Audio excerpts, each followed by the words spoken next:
participant lines will be in the listen-only mode, and there will be an opportunity for you to ask questions after the presentation concludes. Should you need assistance during the conference call, please signal an operator by pressing star and then 0 on your touchtone phone. Please note that this conference is being recorded. I now hand the conference over to Mr. Devrishi Singh from CDR India. Thank you, and over to you, sir.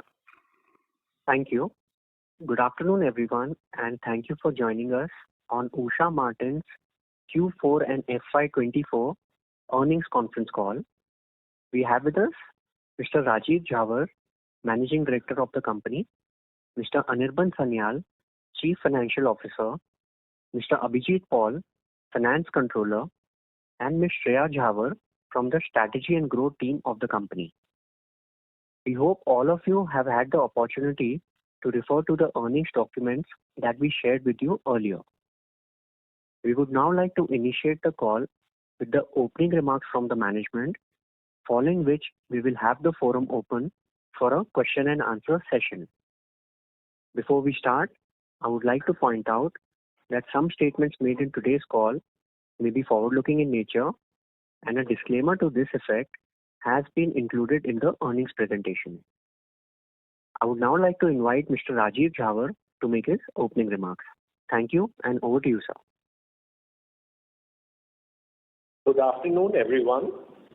On behalf of the management team of Usha Martin, I would like to welcome you all to our earnings conference call. I will begin by sharing some updates on operations and strategy, following which Mr. Anirban Sanyal will run you through the key financial highlights. I am delighted to share that we have concluded the financial year 2024 on a positive note, supported by our stronger operating cash flows and balance sheet. Our focus on diversifying our product mix with an emphasis on higher value-added ropes has been instrumental in driving our performance throughout the year. On a year-on-year basis, we achieved a 16.6% increase in operating EBITDA, driven by a 290 basis point improvement in operating EBITDA margins.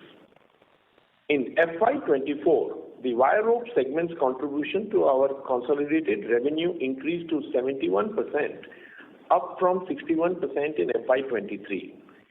At the same time, the overall share of the value-added industry segment in our consolidated revenue stood at 51% compared to 44% in FY23.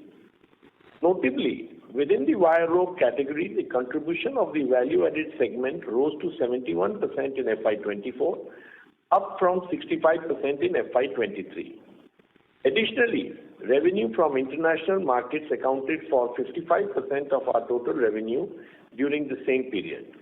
These trends have driven the improvements in our margins. The past financial year saw progress in our Ranchi facilities Phase 1 CapEx program.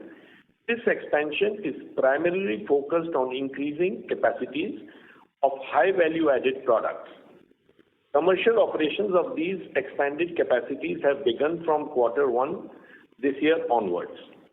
We expect to ramp up production at the facility gradually over the next 9 to 12 months, which will help to significantly enhance our performance going forward. Following Phase 1 CapEx program, we are advancing into the next phase of CapEx with an investment of rupees 167 crores at our Ranchi facility. This phase is expected to be completed within the next 18 to 24 months and is funded all by internal accruals. During the financial year 24, the company also made considerable progress in deepening engagement with major global OEMs and extending its international presence. Regarding the development of our expansion strategy in Saudi Arabia, which we discussed during the last earnings call, I am pleased to state that our plans are progressing as per schedule. With the establishment of a step-down subsidiary through our Dubai subsidiary, Brunton Wire Ropes, we are well placed to offer value-added wire rope products and services in this region. As we closely monitor market dynamics and strengthen our presence, we maintain a positive outlook on the growth opportunities in this entire region. Moving forward, our strategy would largely focus on value-driven volume expansion. With a strong emphasis on our wire rope business, we are committed to maximizing the utilization of our existing resources. We are confident that this approach will continue to positively contribute to both operational and financial performance. In conclusion, I would like to emphasize that our commitment to the growth initiatives at Usha Martin remains strong. The company remains dedicated to meeting the diverse demands of the global market in the wire rope sector. With a promising demand outlook for our products and our strong position within the sector, we are optimistic about further improving our results in the future. Before I close, I would like to cover some developments on the management side. Our CFO, Mr. Anirban Sanyal, has decided to step down from his position for personal reasons. We sincerely thank him for his valuable contributions over the years and wish him well for the future endeavors. Moving forward, Mr. Abhijit Paul, a dedicated member of our finance team with over 18 years of experience in finance, accounts, taxation, will take over as CFO from 1st May 2024.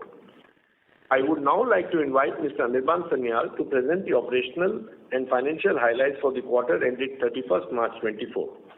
Thank you, and over to you, Anirban. Thank you, and a very good afternoon to everyone. I will now provide a brief overview of the company's operating and financial performance for the quarter and year ended 31st March 2024. The consolidated net revenue from operations stood at rupees 829 crores in Q4 of FY24 as against rupees 855.2 crores in Q4 of FY23.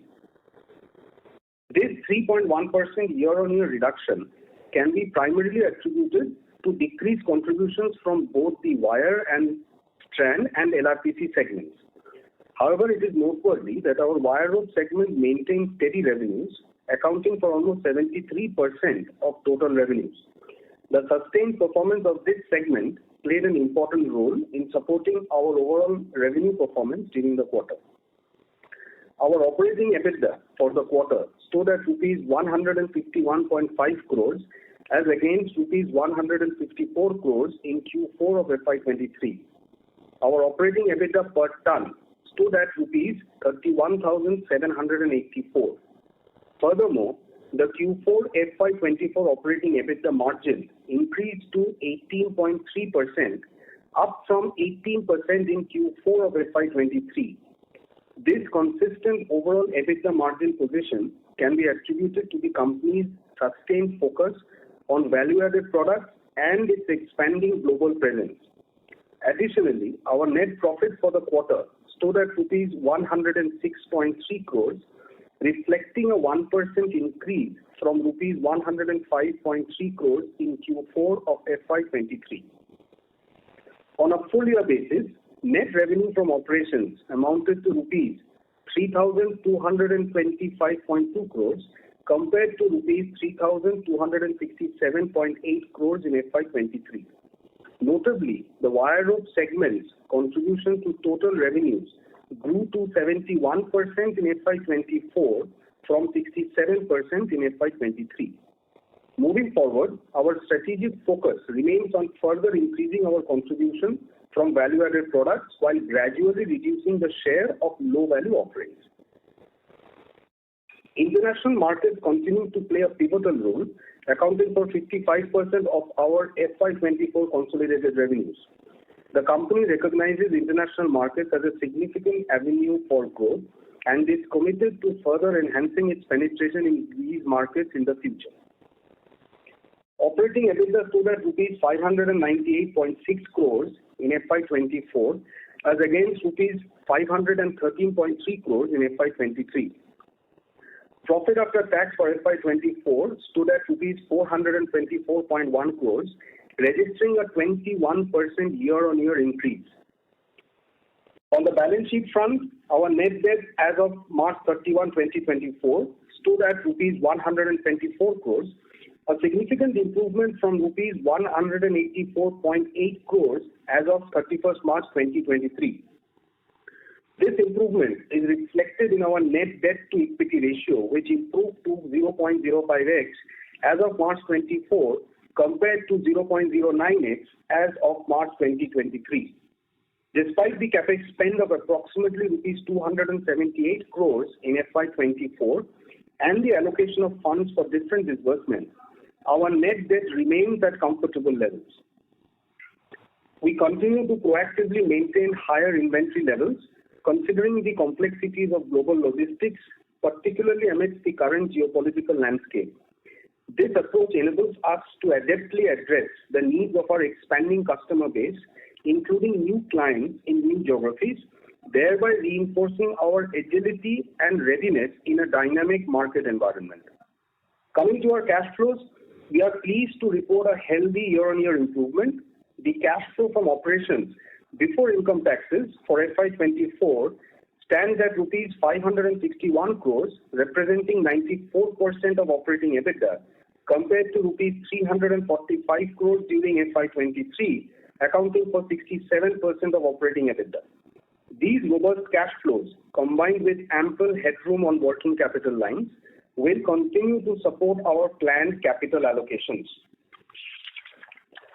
In conclusion, I would like to emphasize that overall, with the positive outlook for demand for our product and our strong position in the market, the company remains committed to maintaining strong financial discipline. Going forward, Usha Martin remains focused on consistently improving its financial performance and well poised to create more value for all its stakeholders. This brings me to the end of my address. I would now request the moderator to open the line for the question and answer session. Thank you. Thank you very much, sir.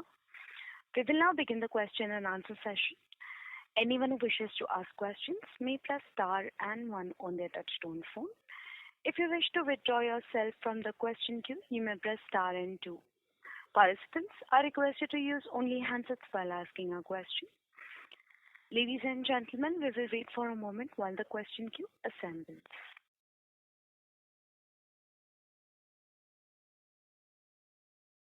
The first question is from the line of Gunjan Kabra from Niveshaay. Please go ahead. Hi, thank you for the opportunity. And I wanted to ask you a question. Firstly, that the capex has got delayed by a quarter or so. So last quarter, you guided off a volume growth of around 15,000 tons from the new capex. So is that guidance still hold that we'll be able to ramp it up? Do we have that kind of a demand visibility also? And just from that perspective, I wanted to understand that, the other customers visiting us and we have that kind of order visibility from our new customers as well. Secondly, what kind of, what's the tenure of the order visibility that we have right now? For example, if we are getting how much period do we have order visibility in this business in general? I wanted to understand firstly. Thank you. Firstly, yes, the capex was just got completed in Q4, and we expect to ramp up the production during the coming quarters, and we are still on line to achieve the 15,000-20,000 quantity increase with almost 15%, 12 to 15% increase in volume, as we had mentioned earlier. And we do expect that to happen gradually coming in the coming quarters. To your next question on the order book and the overall demand situation, I would say that this is stable, and particularly from all the various actions and the initiatives the company had taken by developing customers in Europe and different parts of the world. I'm happy to say that we have got a good response for all the supplies which we have made, and we expect the order book to continue to support the increased volumes which we are looking at in this year. Coming to the order book position, generally we have 1 to 2 months order, but because 85% of the business comes from the replacement market and through our own distribution and dealer network, this is something which is normal in our business, and we continue to get healthy order booking. for big projects, sometimes for our European, say for example, for our Brunton Shaw business, we see an order book, generally an order book for 6 to 8 months for the large projects. And I'm happy to say that we have a fairly healthy order book on that front as well. Okay. So secondly, wanted to understand that quarter on quarter, our EBITDA per ton, not talking about the margins, but EBITDA per ton has decreased from 34 to 31,000 per ton approximately. So is that because of the product mix, as realizations have been quite steady? So is it because of the product mix change, or why has the EBITDA per ton come down this quarter? See, what we have been always saying in our previous calls on the similar questions, that we... Yes, though you have maintained the margins of what you have guided of 18%, that you have maintained, but just wanted to understand, is it because of the product mix or... You see, the product mix, it's a very diversified product mix within between wire ropes, LRPC and wires, and within the wire ropes also between the GP ropes and the special ropes. And as we have mentioned in our previous calls also, that we should look at the trend year on year. Gradually we have been able to increase it from 26,000 to 32,000 odd per ton. And quarter by quarter, between 1,000 to 2,000 rupees, there could always be a variation because of the product mix or the mix between the various product lines we have. But overall, we hold to our strategy of being closer to the targets what we have been able to achieve, that these are the numbers we feel that we would be able to maintain. With an increased volume, we expect the performance to be better. Okay. So, but now when we are venturing into value-added products, the expansion is entirely into that. Plus, we are going to cater to the export market. So what kind of as compared to GP ropes versus the value-added ropes and plus the export market, so what kind of value growth? 12 to 15 is the volume growth is what we are targeting. But what kind of value growth can be achieved? If you can highlight that. Plus, the cost efficiency that we are taking towards, our Indian unit supplying wires and strands to the European, to the Brunton Shaw plant. So what kind of cost efficiency can we see from that side? Plus the market that we're trying to cater to, value added and export markets. So what kind of value growth can we see from on that side? I'm sure that in export markets, I think the value is a little higher in terms of realization. So if you can highlight. Yeah, you see, as far as margins are concerned, we have, moved gradually from 16% to 18% to close to where we are today, close to around 20%. In a dynamic product mix and also a dynamic market between GP special ropes, I would say our endeavor would always be to try and see that we hold on to the margins where we have and gradually definitely keep on improving as the product mix starts getting enriched and the realizations also improve. So our objective would be, when we were at 16, we said yes, we will gradually go up to 18, and then we have gradually gone up to 20. It's very difficult to predict that we will go from 20 to 22 or 23. We would rather say that let's focus to see that we maintain and gradually go up, and focus on trying to see that how we continue to increase our share of the value-added products and gradually ramp up the production by 12 to 15% and get the benefit of both. In this process, depending on the product mix, which market, the margins could fluctuate, and our endeavor would always be to keep on increasing.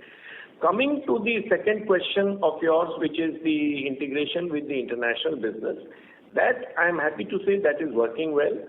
And in fact, this integration with India and our Thailand plant supplying to Brunton Shaw as well as to our Brunton Wire, this is helping us to become more competitive because of the cost advantage and because of the group making a profit both at the wire supply end as well as the finished product end. We are able to look at the costing in totality. That is helping us to become more competitive and being able to establish a more competitive environment to get more orders. And I'm happy to say that Brunton Shaw, over the last few months, has been able to win some large contracts, giving us an order booking for the first time, I would say, for 7-8 months ahead, which is helping us to plan the wire supplies much in advance from India as well as from our Thailand plant. And to answer your question, definitely because of being totally integrated on this, we are having a cost advantage of $300 to $400 per ton compared to what we were buying from our European sources.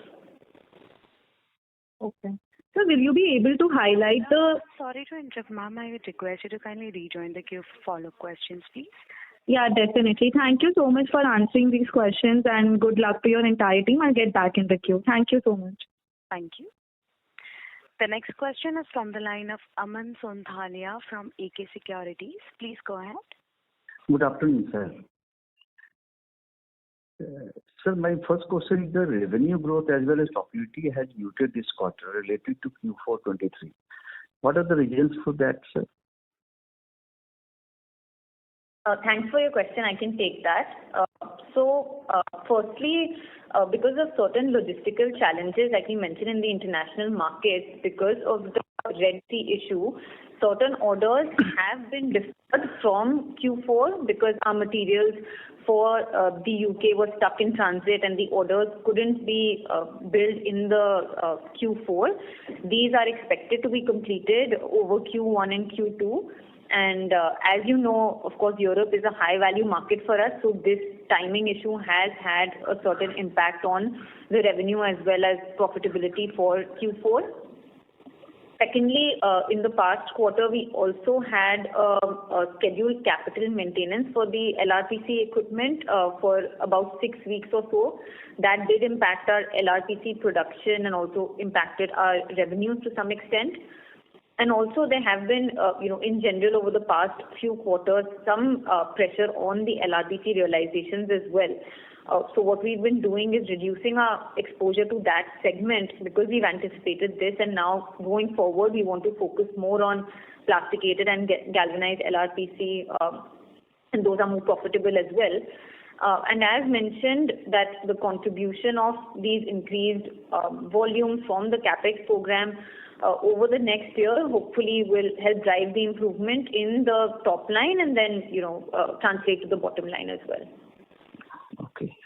When can the dispatches from the wave 1 expansion start and when it will start showing the top line and bottom line?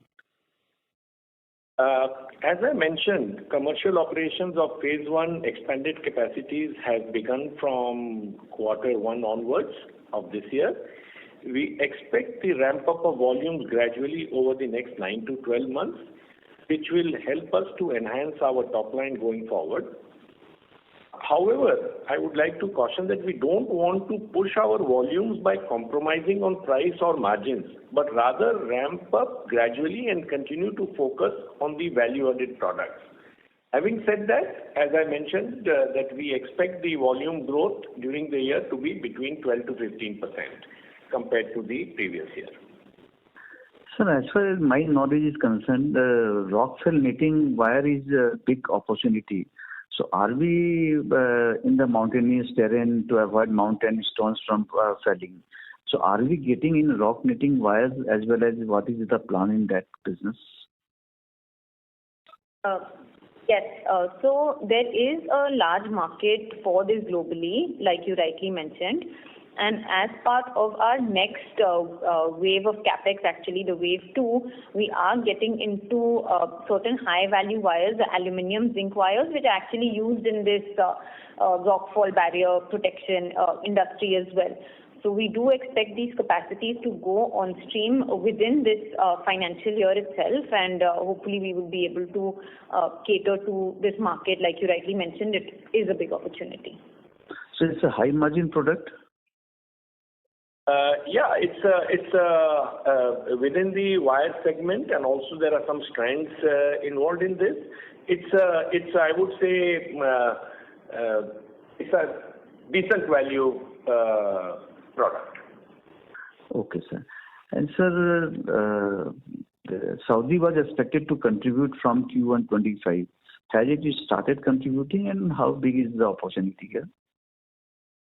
Saudi is, as I mentioned in my opening remarks, Saudi is on track, and we have started shipments to Saudi Arabia, and we expect from quarter onwards the revenues to start coming in from there. And we have our management team, our sales team already in place, and our warehouse and our facilities for rigging also getting commissioned now. So we should start getting the benefit from quarter one, and gradually we will see the benefit of this coming during the year. It's a growing market within the Middle East. It's a large market compared to the rest of the Middle East, and we expect to get a decent share of this market in a year's time. We are excited, and we expect good business to start growing, particularly on the oil sector. Some big infrastructure side on the crane and the port sector. We expect good business to come in from there. And sir, one important question: in the earlier con call, there was an update that company is working on synthetic slings. So what is the status on synthetic slings? There is a plan set up, and when it will start contributing to top line and bottom line?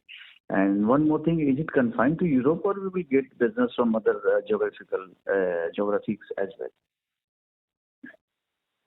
Yes. So to answer the first part, the company is working on launching the synthetic slings as a complementary product line to the core business, and the manufacturing would happen in our BS UK facility. The equipment has started coming in, and we expect to gradually again begin the operations within Q2 of this year. To answer the second part, the target geographies for this at first would be primarily UK and within Europe, and then at a later stage we would also like to target the Americas region once we are able to build a track record and get some traction in the market. For all of these different geographies, the key applications for this would be at first in the oil and gas as well as the wind energy sector. So it's a big market. I'm sorry to interrupt, sir. I would request you to kindly rejoin the queue for follow-up questions, please. Okay. No. Thank you, sir. The next question is from the line of Dhananjay Bagrodia from ASK Investment Managers. Please go ahead. Hi, sir. Congratulations on a good set of results in this environment. Just wanted to understand what is the possible asset turns and utilization for the new facility for the expansion in Ranchi? The asset turn would be, I would say, of the new facility would be close to 1.5 to 2 times of the investment what we have done. Okay, and utilization could be up to what percentage, just to have an idea? Would be same as the previous facilities? Yes, because you see, it would be at a similar level. Okay, sure. And so what would roughly OP per ton for this facility be similar to what our current OP per ton is? Can you come again on this question, please? So, like operating profit per ton, would that increase significantly for the new facility, or would be marginal increase? It would also depend on the product mix what we do, but as I mentioned, our objective would be to maintain the EBITDA margin, which has gradually gone up to close to the current levels of close to 19.5-20%.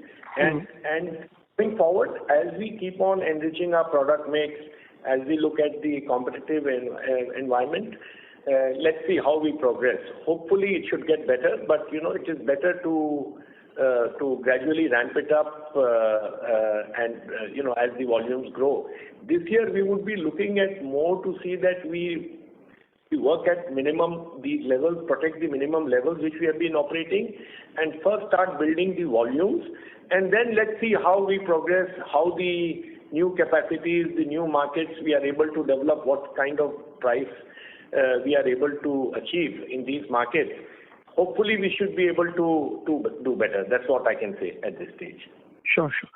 And so lastly, how is the competitive intensity playing out domestically compared to domestic players and international players? You see, as far as the competition will always be there in any business, of course. We need to always try to be better in terms of quality, delivery, service, and be able to be having the product at the right time to the customers, and we focus on that. In domestic market, we have about 60 to 65% of the market share, and we hope to continue with that.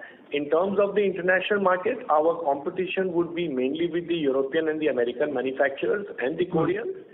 And we are, through our global distribution as well as integration with Brunton Shaw and our European brands, trying to see that how we can gradually get a decent market share from that front.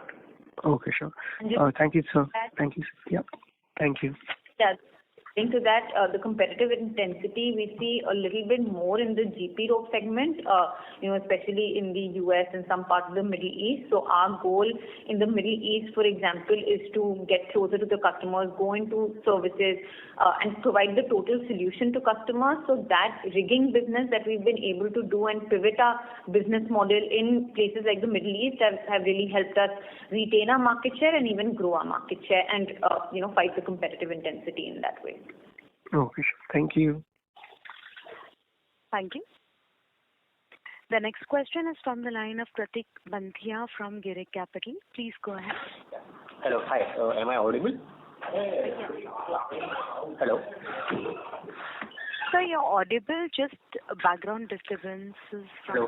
Is it better now? Yes, sir. Please continue. Yeah. Thank you. I just wanted to understand, what would be the realistic realizations for us in LRPC and wire strand, because they've been trending kind of downwards. So, at what number would that stabilize? Is that something you could, give me a sense of?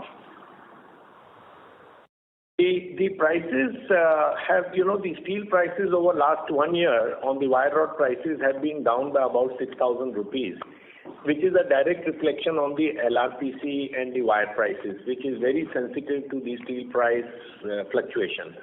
And on an average, the LRPC prices have come down to around 63,000 from 71,000 last year.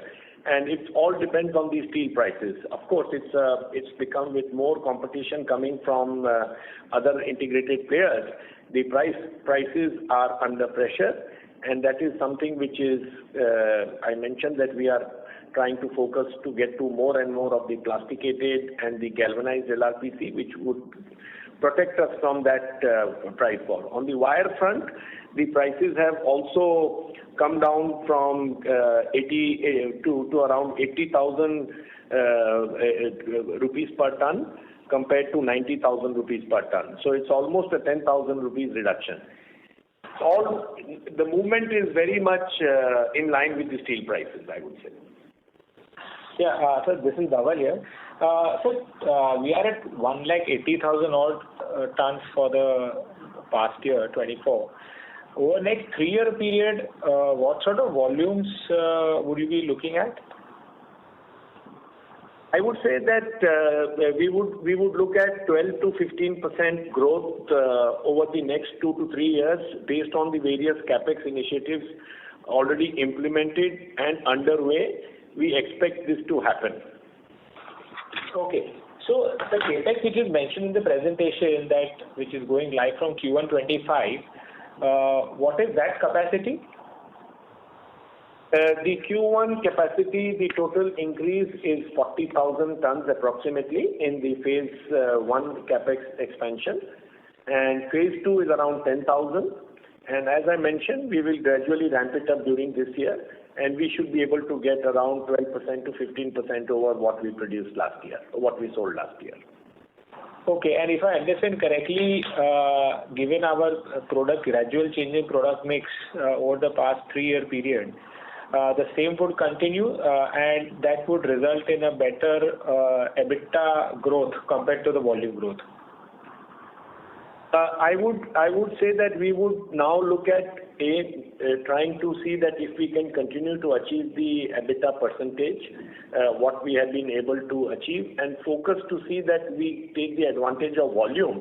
And as we develop better products and a better product mix and more into the higher value-added products, we will see a gradual improvement on the EBITDA margin. But that our immediate priority this year would be to try and see that we maintain that and get the advantage of the higher volume this year, and then see gradually how the margins improve with the better product mix. Okay, interesting. And last thing, so in this entire expansion would be done with the cash flows, or any other funding requirement would emerge? All be done with internal accruals. The phase 1 was done with internal accruals. The phase 2 will be done with internal accruals, and with the healthy cash flows which we are expecting, we expect to grow, and we have no plans for taking any debt or any raising of any funds. Okay. Thank you very much. Good luck. Thank you. The next question is from the line of Kunal Kothari from Centrum Broking. Please go ahead. Yeah, thank you for the opportunity. So you mentioned about the expected volume growth of around 15 to 20,000 ton in FY25. Will it be coming from wire rope segment only, or it will be divided among three?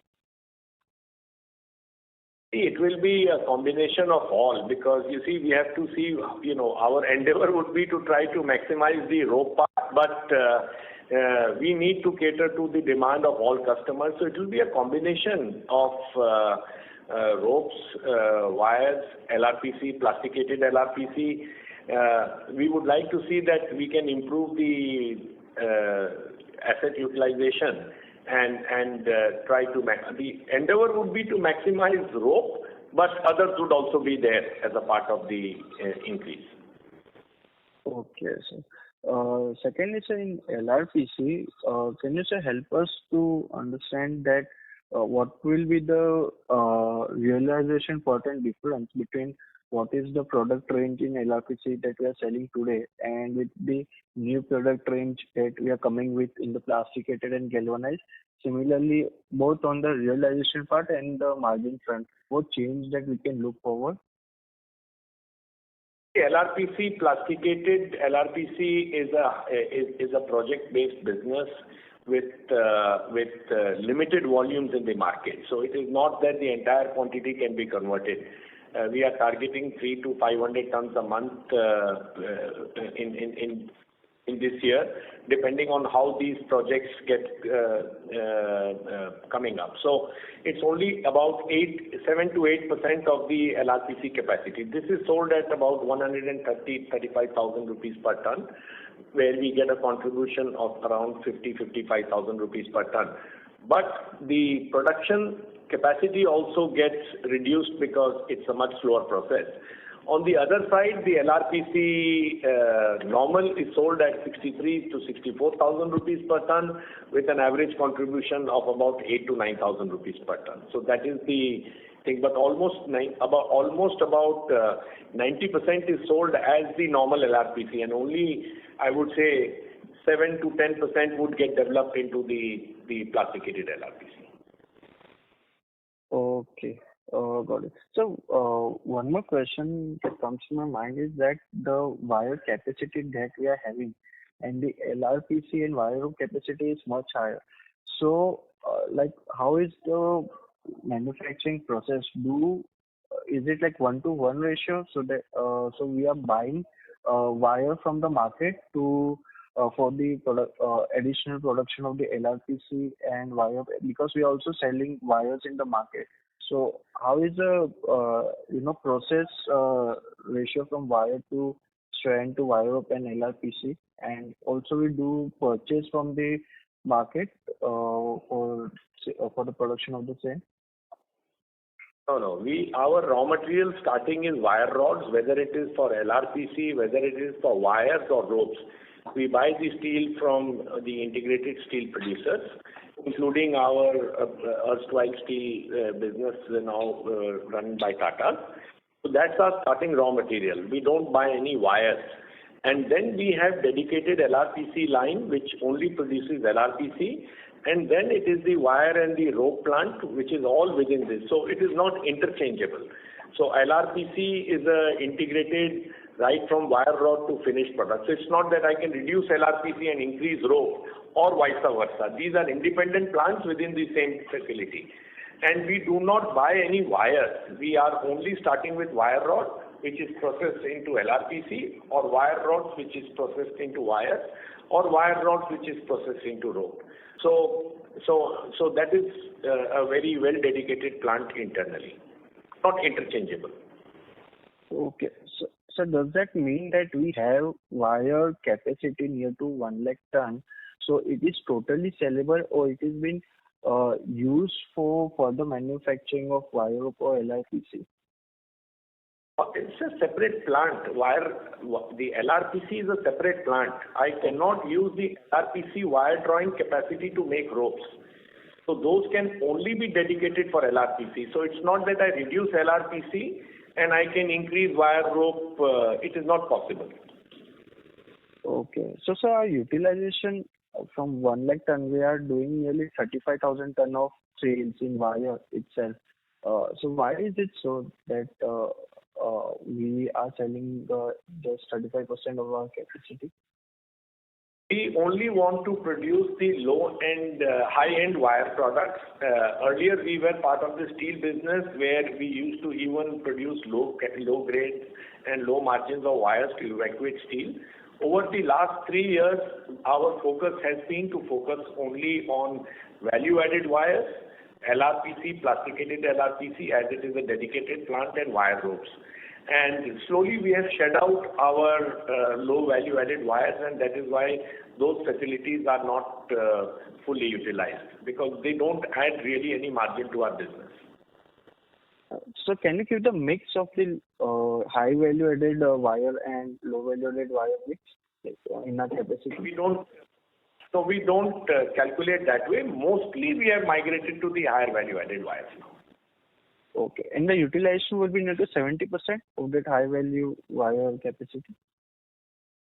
Around that. Okay, got it. That's it from my side. Thank you, sir. All the best. Thank you. The next question is from the line of Paresh Shah from Prerna Tirth Tradecom LLP. Please go ahead. Thank you, sir, for giving me this opportunity to ask you a question. I have just one question. That is regarding disclosures which has been coming under Regulation 29(2) of SEBI, wherein one of the promoter and the group promoter company, Peterhouse Investments, has been disclosing shares sold in the market, in that they are writing into the bracket that there is a GDR option available to them, which can be converted into 5 equity shares at the discretion of the holder. Sir, I would like to understand when this exercise, when is it due, by when we can exercise, what will be the price, because this can lead to dilution in the equity and it can impact the ratio. So can you please elaborate on this GDR stuff that has been done in past? The GDRs have been issued many years ago, and these are the outstanding GDRs. And one GDR can be converted to 5 shares. It can be done at any point of time, and it can be exercised. It is considered as the part of the total share capital of the company. So it is at the discretion of the GDR holder when he wants to convert it. There is no specific time frame for that. And currently, what is the outstanding GDR we have to oblige for? We need to check and get back to you, Ji. Okay, sir. So I don't know how you will get back to me. So I would request that you can issue a clarificatory note and put it on the site, so that all other shareholders can also understand what is happening on GDR front. Sure. Okay. Just a small clarification. It's already part of the disclosures in the annual report. No, that I understand. I don't think any further clarification is required since it's already disclosed fully in the shareholders' balance sheet, as CFO has mentioned. I don't think any specific clarification. If you need anything, you can write to. So our CFO will know the exact amount of GDR outstanding, right now. It is already available in our balance sheet. So it is already balance sheet. Yes, correct. And is there a price which has been decided to convert the shares? It will be at what price? That is not mentioned in the annual report. No, I don't think that is mentioned. But okay, we can take this. You can write to me. I can give you the clarifications. But the numbers and the holdings, everything is mentioned in the pattern of shareholding. Okay, fair enough. I'll check that. But at least the conversion at what rate which is going to happen is going to help me. Thank you, sir. Thank you for the opportunity. Thank you. Thank you. We'll take the next question from the line of Rajesh Majumdar from B&K Securities. Please go ahead. Yeah, good afternoon. Thanks for the opportunity. So I had a couple of questions. One is the extent of cash flow that we are throwing up now post the expansion. And it's nearly going to be to the tune of 500 odd crores for operations at the least. Against that, we have now a second phase of capital expenditure which will run to 100 crores per annum or maybe 130 crores per annum. And our payout is just about 85 crores. So do we have any capital allocation plans of increasing our dividend? And a related question is that we have not seen any meaningful acquisitions globally in this space. So are there any opportunities there where we can utilize the excess cash? On the cash flow front, yes, of course, we have gone through a major capex program as phase 2 is also underway here, including our Thailand plant is going through an expansion plan, as well as our UK subsidiary is also having the synthetic as well the plan. So there are capex plans within this. It is not limited to 100 or 150 crores. It could be even more depending on the opportunities. And we expect, depending on the cash flow and the capital requirement for our capex, also looking at any opportunity if and when it comes on the acquisition front, we would definitely look at all options. Right now, there is nothing on the table at the moment. Depending on the free cash flow, definitely, I'm sure the board will consider the various how to reward the shareholders. I'm sure it would definitely look at all these while deciding that. And sir, my last question is, when you consider an expansion in margins, you are also considering the extra costs that you will incur in hiring employees, etc., or other related costs of expanding into new markets? Yes, as we have expanded our capacity, we have added some people internationally to help us develop the newer markets, including the Saudi market as well as the European markets, including the Americas, particularly South America. So we have added some senior people because you need to start developing the market. So the costs start incurring earlier. And hopefully we should be able to convert that into getting higher revenue and even out in the coming years. Okay. Thank you.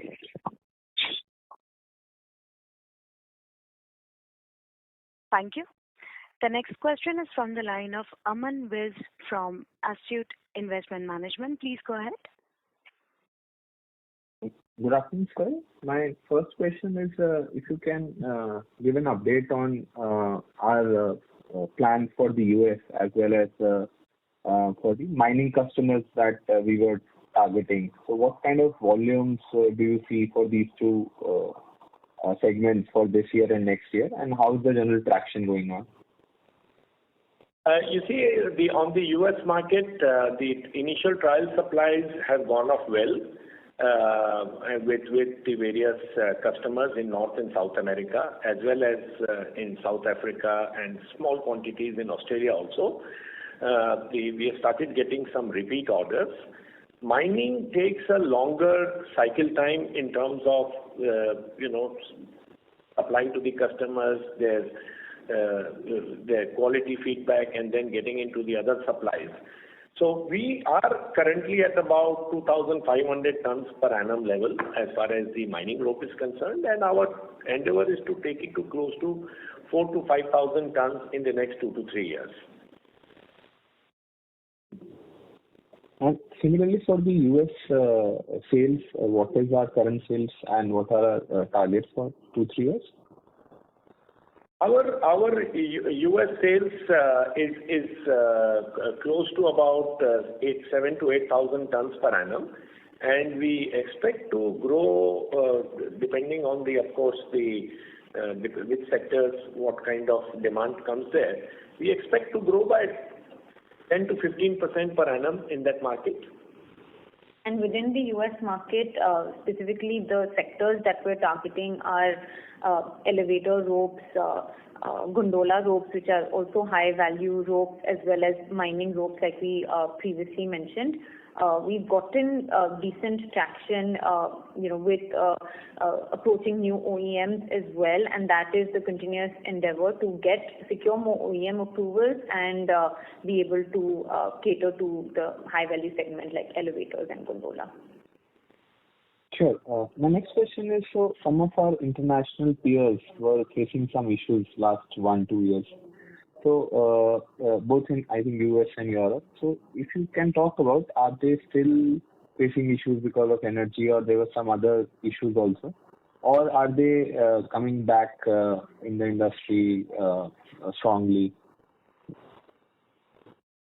The cost, European manufacturers went through a high cost of energy, which has definitely come down over a period of time after the things have stabilized in there, but still they are high compared to the rest of the world.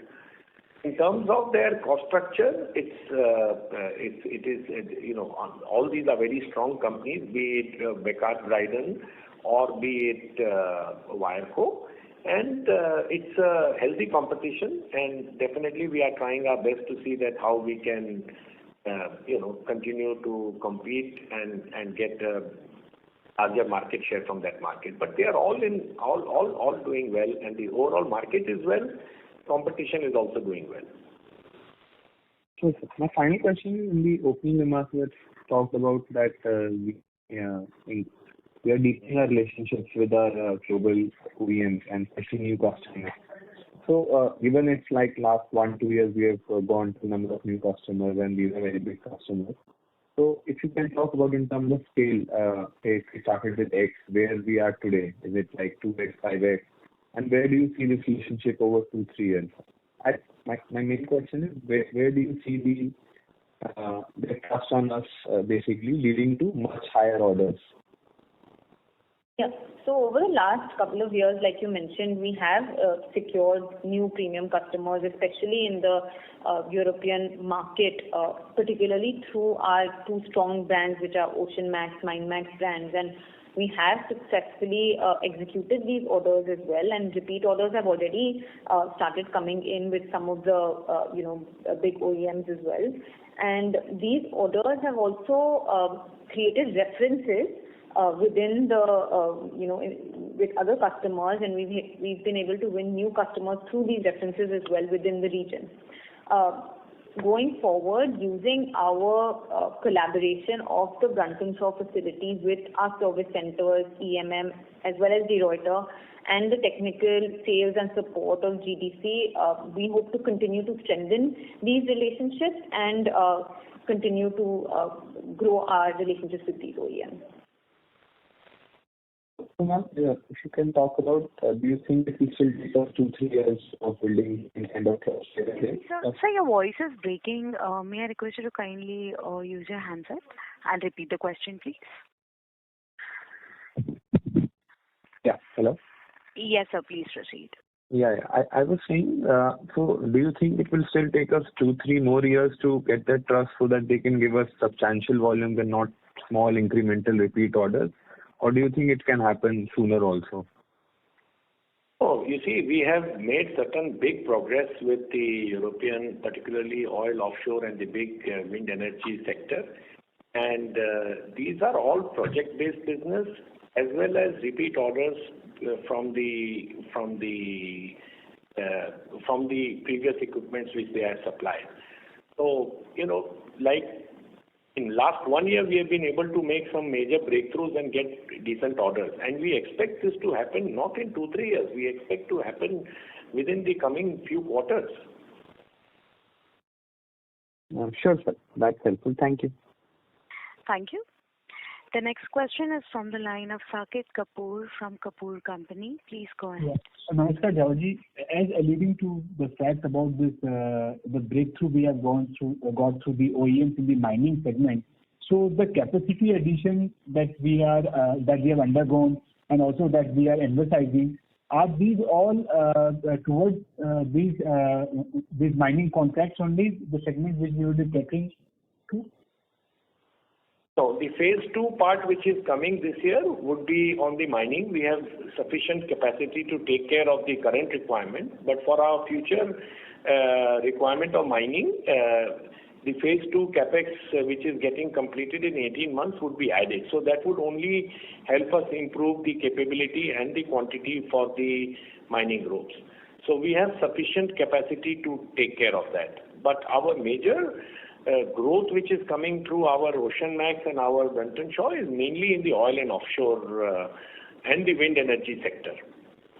That is giving us more traction based on the various growth we have done. Mining is, of course, an important sector, but we'll gradually ramp it up depending on the feedback and our supplies and repeat orders.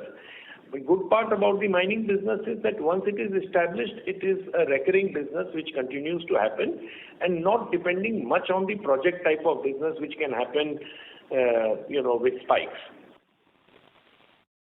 Just to keep further understanding, what should be the mix?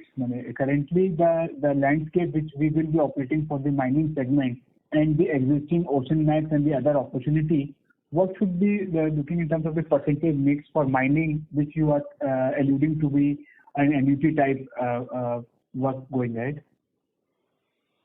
Our mining is close to 5 to 6%, whereas the oil and the wind energy would be in excess of 20%.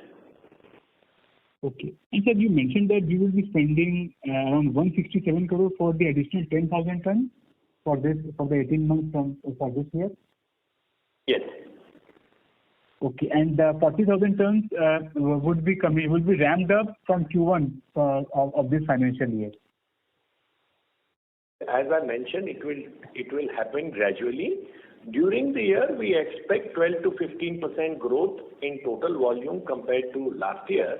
But every quarter, we expect to gradually ramp it up to be able to come to the expanded capacity.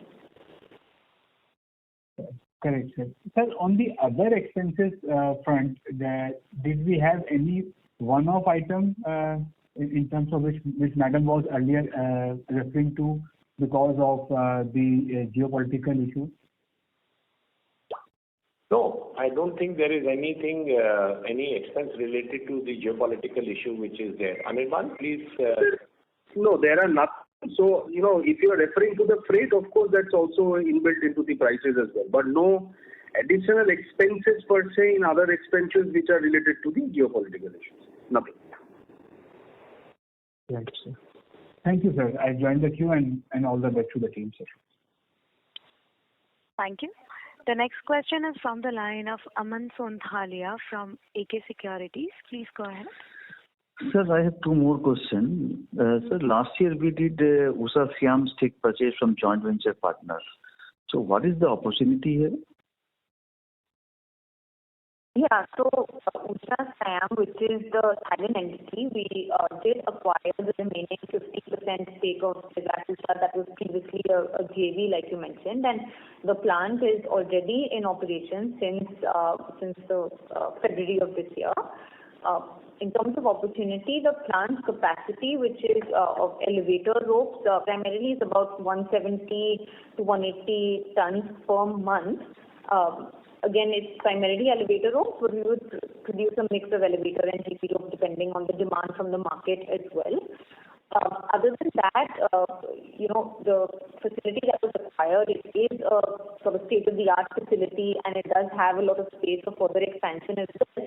So that is something also that we would consider for our future growth plans in Thailand.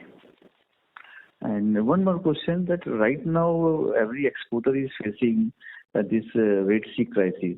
So we have distribution centers across different parts of the world. This helps us to keep the inventory. So does the Red Sea crisis offer the opportunity to give better services to the customer and acquire new customers? We have our distribution centers across the globe where we do stock and we sell, and we have been able to proactively stock rope for the customers in these various centers so that we can meet more of the just-in-time requirements, especially when there are so many logistical challenges. We want to do that. We want to ensure that, we, like Anirban had mentioned earlier, we proactively build the inventory and we're able to continuously meet the demands of the customers without interruptions in the face of these logistical challenges. So it has helped us having that wide network close to the customer. But at the same time, I would like to mention that while we... Sir, I'm sorry to interrupt. Sir, your voice is breaking a little bit. I'll just disconnect your line and connect you back, and you can just... No, it's fine. Hello. Okay, sir. Can you hear us? Sir, it's breaking actually. The voice is breaking. Okay, you can maybe connect us again. Sure, ma'am. Thank you. Ladies and gentlemen, kindly stay connected while I disconnect and reconnect the management. Thank you.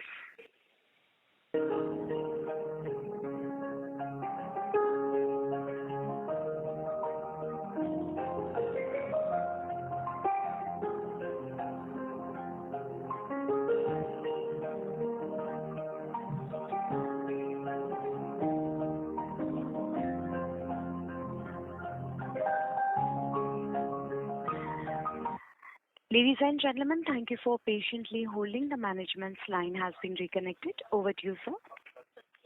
Yeah. So while the Red Sea crisis we have been able to meet through the inventory at our subsidiaries, but it is also important to mention that because of the Red Sea crisis, the transit time to Europe and US has gone up by between 15 days to 30 days depending on the shipping lines and time, which is in a way creating certain delays in achieving the deliveries and also increasing the inventory within our system.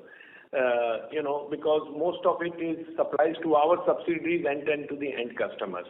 So while there is an advantage on one side being closer to the customer with stocks on ground, but on the other side, it is impacting higher levels of inventory and higher supply time to meet the customer requirements also.